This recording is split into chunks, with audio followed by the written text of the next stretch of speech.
Bismillahirrahmanirrahim. Aziz hurmatli qayg'udosh bunyodini xayrsevarlar, umidvorman salomat bo'lsangizlar. Mana ko'rasizlar, alhamdulillah.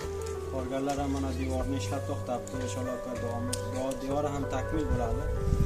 Va uni zimniga Hoyseb Naqibulloh Alloh taolo ularni bu Shabon oyiga xayr barakat bersin va qilgan ehsonlarini qabul qilsin-ki bu masjidga bir dona losbekarni tamom imkoniyati bilan olib berganlar va hadya qildilar va qavmlardan ham bir darxost qilgan edilar. Men inshaalloh sizlarga aytamanki, Hoysebni axiga duo qilinglar.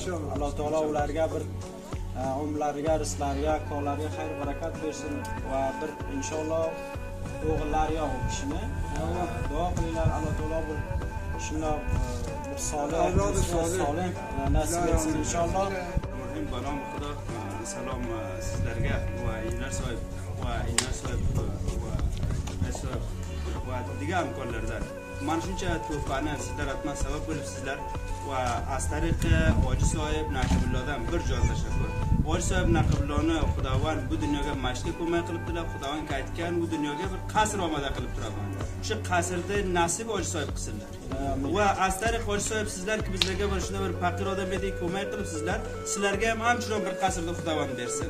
Xosatan Hoji sohib Naqibullohga bir avlod solih va solim Xudovand ato qilsin.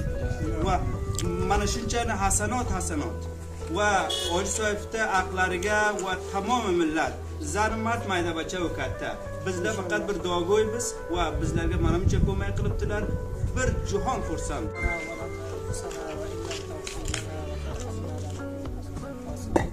اللهم اهدنا الصراط المستقيم اللهم اهدنا الصراط المستقيم اللهم اهدنا الصراط المستقيم صراط الذين أنعمت عليهم غير